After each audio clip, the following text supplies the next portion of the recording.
హైదరాబాద్ లో mass rejections అవుతున్నాయి. చెన్నై ముంబైలో మంచి యాక్సెప్ట్ అవుతుందని వింటున్నా. హలో బ్రో బాగున్నావా? ఏంటి వీసా రిజెక్ట్ అయిందా? ఇక్కడ హైదరాబాదా? అవునా?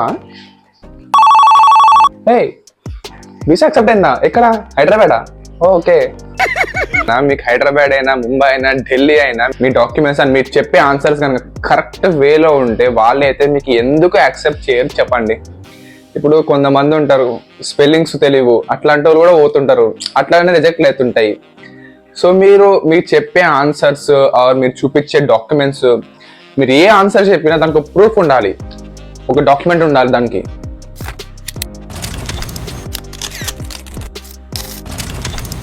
ఇప్పుడు రీసెంట్ గా అయితే తెలిసిన ఒక సీనియర్ అయితే తన వీసా అయితే అప్రూవ్ అయిందంట. సో ఇంకొకరు నా ఫ్రెండ్ వచ్చేసి తన వీసా అయితే రిజెక్ట్ అయిందంట. సో మనకి అప్రూవ్ కేసెస్ ఉన్నాయి, రిజెక్షన్ కేసెస్ ఉన్నాయి. సో ఓన్లీ మనకి మాస్ రిజెక్షన్స్ అవుతున్నాయని చెప్పి రూమర్ అయితే స్ప్రెడ్ చేయొద్దండి. అప్రూవ్ చేసే వాళ్ళు అప్రూవ్ అవుతున్నారు, రిజెక్ట్ అయ్యే వాళ్ళు రిజెక్ట్ అవుతున్నారు. So it depends upon individuals అనమాట.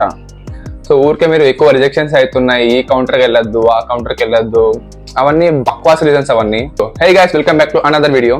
సో వీడియోలోకి వెళ్ళిపోయే ముందు hit that like button and do subscribe. అసలు మనకి వీసా ఆఫీసర్స్ మనకి దేన్ని బేస్ చేసుకొని ఎక్కువ ఫోకస్ చేసి మనకి వీడికి వీసా యాక్సెప్ట్ చేయాలా, వీడికి రిజెక్ట్ చేయాలా, ఎట్లా డిసైడ్ చేస్తారు చూద్దాం ఇప్పుడు మనము. సో ఈ 2024 ఫాల్ కి అయితే చాలా స్లాట్స్ అయితే ఓపెన్ చేసినారు, లైక్ బల్క్ ఓపెన్ చేసినారు అనమాట. ఇంకా ఎక్స్టెండ్ కూడా చేసినారు ఆగస్ట్ వరకు వీసా స్లాట్స్ ని. సో అంతా చేసినారు అసలు. బట్ ఆల్సో మనకి చాలా మందికి వీసా స్లాట్స్ బుక్ చేసుకున్నారు, చాలా మంది వీసా స్లాట్స్ అయితే దొరకలేదు. లైక్ చాలా న్యూస్ లో విన్నా నేనైతే. ఒకడైతే వీసా రిజెక్ట్ అయిందని చెప్పి తన ఇంటి పైన స్టాచ్యూ ఆఫ్ లిబర్టీ అయితే ఒకటి విగ్రహం కట్టించుకోవాలంట. ఇక్కడ ఫోటో వేస్తా చూడండి, ఆల్రెడీ ఈ న్యూస్ మీరు వినే ఉంటారు. సో ఇట్లా ఉన్నారనమాట జనాలు. వీసా రిజెక్ట్ అయితే మరి ఎంత రిజెక్ట్ అయినా కూడా మరి అంత ప్యాషన్ అబ్రోనికి యూఎస్ఏ అంటే నాకైతే అర్థం కాలేదు.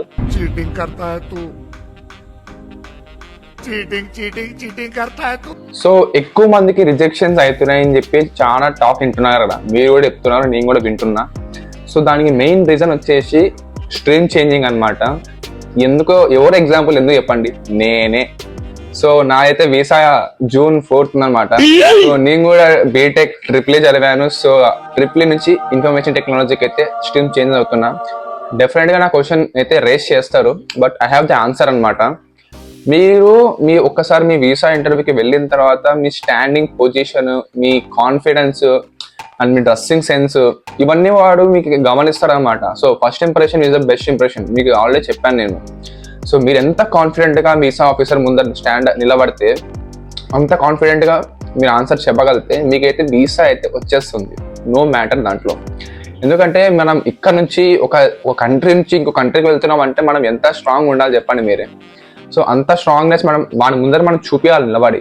సో కొంతమందికి కేసెస్ ఎట్లున్నాయని చెప్తే, ఆల్రెడీ కంప్యూటర్ సైన్స్ ఇక్కడ బీటెక్ లో చదివాము, అక్కడ డేటా సైన్స్ కి వెళ్తున్నాము, రిలేషనే కదా బ్రో, కంప్యూటర్ సైన్సే కదా, అది ఇది రెండు ఒకటే కదా, అట్లా కూడా మనకి రిజెక్షన్స్ అయితే కొడుతున్నారు అనమాట. మామూలుగా కాదు, చితక్ కొడుతున్నారు. మనకి వీసా అనేది మనం ఎంత డాక్యుమెంట్స్ చూపించినా, మనం ఎంత ప్రొవైడ్ చేసినా కూడా మనకి లక్ కూడా ఉండాలి. సో ఇప్పుడు నాకు కూడా 4th వీసా ఇంటర్వ్యూ అని చెప్పాను. సో నాకు వీసా యాక్సెప్ట్ అయినా హ్యాపీనే, వీసా రిజెక్ట్ అయినా హ్యాపీనే. ఎందుకంటే మనం ఎయిదర్ సైడ్ అయితే ప్రిపేర్ అయ్యి ఉండాలి. సో ఇప్పుడు మీరు ఓన్లీ ఇంకా మీ అమెరికానే అని చెప్పేసి ఇంకా ఏం పట్టించుకోకుండా, సెకండ్ చాయిస్ ఏం పెట్టుకోకుండా ఉండకూడదు మీరు. సో అమెరికా అనేది ఒక చాయిస్ మాత్రమే నాకైతే. ఎందుకంటే నాకు ఇంకో సెకండ్ ఆప్షన్ కూడా ఉంది. ఎందుకంటే ఇప్పుడు అమెరికా నాకు వీసా రాలేదనుకో, ఏం చేయాలి చెప్పండి? ఇంట్లో కూర్చొని మళ్ళీ ఇంకా అది ఇది చేసుకుంటా కాదు కదా. సో నేను ఇట్లా అప్లై చేస్తా ఉన్నా అమెరికాకి, అండ్ ఆల్సో ఇక్కడ నేను జాబ్స్ కూడా అటెండ్ అవుతా ఉన్నా. ఆల్రెడీ 2-3 జాబ్స్ లాస్ట్ రౌండ్ వరకు వెళ్ళాయి అనమాట, సెల్ఫీ ప్యాకేజెస్ ఇవన్నీ. బట్ ఆల్సో నాకు రిజెక్షన్స్ కూడా అవుతున్నాయి. సో వీసా వచ్చింది అనుకోండి, యూఎస్ఏకి వెళ్తాం. వీసా రాలేదంటే ఆ సెకండ్ ఆప్షన్ ఏందనేది నేను మీకు నెక్స్ట్ వీడియోలో చెప్తాను నేను మీకు. సో అది వచ్చేసి మనకి సాటర్డే వస్తుంది అనుకుంటా, అదే లాస్ట్ వీడియో. ఆ తర్వాత అయితే వీడియో నేను ఇంకా నా ఇంటర్వ్యూ అయిపోయిన తర్వాతనే చేస్తాను మీకైతే. వీసా రిజెక్ట్ అయినా కూడా ఈ ఛానల్లో మీకు వీడియోస్ అయితే వస్తానే ఉంటాయి. ఎందుకంటే నేను యూఎస్ఏకి వెళ్తున్నా అని చెప్పి అయితే వీడియోస్ తీస్తలేను. నాకు చిన్నప్పటి నుంచి ప్యాషన్, వీడియోగ్రఫీ, ఫోటోగ్రఫీ, ఎడిటింగ్, ఇవన్నీ నాకు ప్యాషన్ అనమాట. అవన్నీ నేను ఇక్కడ చూపించుకుంటున్నాను యూట్యూబ్లో, అంతే. సో మెయిన్గా మీరు అలా స్ట్రీమ్ స్విచ్ అవుతున్నప్పుడు మీకు రిజెక్షన్స్ కాకుండా ఉండాలంటే అసలు మెయిన్గా మీరు చూసుకోవాల్సింది అసలు మీరు ఏ కోర్స్కి వెళ్తున్నారు, ఆ కోర్స్ కరికులం ఏంది, సో ఆ కోర్స్కి మనం చదివే దానికి ఏమన్నా లింక్ ఉందా, లింక్ లేకపోతే సో మనం ఏమైనా ఇంటర్న్షిప్ చేసామా, సో ఇంటర్న్షిప్ చేసేటే అవన్నీ దానికి ఎలా హెల్ప్ అవుతాయి. సో మీరు సపోర్టింగ్ డాక్యుమెంట్స్ తీసుకోవాలండి. లైక్ ఇప్పుడు నేను ట్రిపుల్ నుంచి ఐటీకి వెళ్తున్నా, సో నేనైతే ఐటీ కరికులంలో ఉన్న కొన్ని సబ్జెక్ట్స్ అయితే నేనైతే ఆల్రెడీ ఇంటర్న్షిప్స్ చేశాను. సో దాని తాలూకు మళ్ళా కోర్సెరా ఇట్లాంటి పెద్ద పెద్ద మంచి గూగుల్ ఇట్లాంటి చేశాను అనమాట. AWS ఇక్కడ నుంచే చేసిన అయితే. సో నాకైతే నాలెడ్జ్ దాటిపైన ఎంతో అంత ఉంది. సో అవన్నీ నేను తీసుకోవైతే వాడు నాకు ప్రూఫ్ ఎట్లా నువ్వు బాగా చేసినావు అది ఇది నాకు అడిగితే నేను ఆ డాక్యుమెంట్స్ చూపించగలుగుతాను మనకి. వాడు ఏమైనా క్వశ్చన్ చేసినా కూడా నేను ప్రిపేర్ అవుతున్నా, నేను చెప్పగలను. సో అలా మీరు కూడా మంచిగా ప్రిపేర్ అయితే మీకైతే వీసా రిజెక్షన్స్ అనేవి తగ్గుతాయి. ఇంకొకటి ఏంటంటే చాలా మందికి అవతల మన వీసా ఆఫీసర్ ఏం మాట్లాడుతున్నాడో యువతల మనకి అర్థం కాకుండా అట్ట కూడా కేసెస్ అయితే నడుస్తున్నాయి ఇప్పుడు.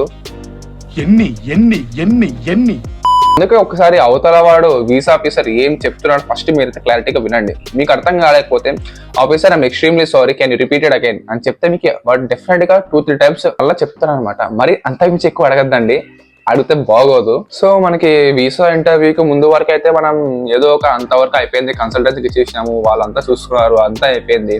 బట్ వీసా ఇంటర్వ్యూ టైంకి వచ్చినప్పుడు మీరు కొంచెం రీసెర్చ్ అయితే చేయాలి పక్కా. ఎందుకంటే వాడు అడిగేది మీ కన్సల్టెన్సీ వాళ్ళని కాదు కదా, మిమ్మల్ని అడుగుతున్నాడు వాడు. సో మీకంటూ కొంత నాలెడ్జ్ అయితే ఉండాలి. సో అప్పుడే మీరైతే ఆన్సర్ అయితే చేయగలరు. అప్పటికప్పుడు కూడా మీరు ఆన్సర్ చేయాలంటే మీకు ఎంతో కొంత తెలిసి ఉండాలి. కొంతమందికి అయితే వీసా ఆఫీసర్ కాస్త రూడ్ గా మాట్లాడడం జరిగిందనమాట. ఆల్రెడీ నేను 2-3 కేసెస్ అయితే విన్నాను. లైక్ క్వశ్చన్స్ కూడా హైదరాబాద్ లో చాలా గట్టిగా చేస్తున్నారంట. లైక్ ఎందుకు యూనివర్సిటీ పోతున్నావు, ఎక్కువ మంది తెలంగాణ స్టూడెంట్స్, ఏపీ స్టూడెంట్స్ ఈ యూనివర్సిటీ ప్రిపేర్ చేస్తున్నారు, అసలు ఏముంది ఇక్కడ, నాకు ఎగ్జాక్ట్ రీజన్ ఆన్సర్ కావాలంటుందన్నట. ఎక్కువగా కేసు వచ్చేసి నాకు యూనివర్సిటీ నాకు ఎలెక్టివ్స్ నచ్చినాయి, ఫ్లెక్సిబుల్ ప్రోగ్రామ్స్ ఉందంటే. సో ప్రతి ఒక్క యూనివర్సిటీలో ఫ్లెక్సిబుల్ ప్రోగ్రామ్స్ ఉంటుంది, నువ్వు ఇదే ఎందుకు పోతున్నావు అని చెప్పి చాలా రూడ్గా అయితే మాట్లాడారంట. అందుకే మీరు చూస్ చేసుకునే ఆన్సర్ మొత్తం ఇంటర్నెట్ నుంచి అయితే కాపీ అయితే కొట్టద్దండి. మీరైతే మీ ఓన్ అయితే ప్రిపేర్ చేసుకోండి. ఈ యూనివర్సిటీ యొక్క వెబ్సైట్ కి వెళ్ళండి, ప్రొఫెసర్స్ ఫ్యాకల్టీ ప్రొఫైల్స్ ఉంటాయి, వాళ్ళు ఏం రీసెర్చ్ చేశారు, ఏం ప్రాజెక్ట్స్ పైన వర్క్ చేశారు, ఇవన్నీ మీకు ఐడియా ఉంటే మీకైతే కొంచెం అయితే దానికి ఆన్సర్ అయితే చేయగలరు, మీరే ఇది చేయగలరు. సో అది మ్యాటర్ అనమాట. సో మీరు ఎంత ప్రిపేర్డ్ అయితే అంత బెటరు. సో చాలా రిజెక్షన్స్ అయితే నడుస్తున్నాయి. మార్నింగ్ ఒక రిజెక్షన్ చూసిన అండ్ అప్రూవ్డ్ చూసిన. సో అట్లా నడుస్తుంది. మనం ఏది గెస్ కొట్టలేము, ఎందుకంటే ఇదంతా వీసా ఆఫీసర్ 3 పైన డిపెండ్ ఉంటుంది కాబట్టి మనం అంచనా కూడా వేయలేము. సో అందుకే మీరు అయితే వెల్ ప్రిపేర్డ్ గా వెళ్తే బెటర్. సో ఈ వీడియోకి అంతే మరి. వీడియో ఇస్తే like button and do subscribe. అంతే మరి, బాయ్. Your attention please.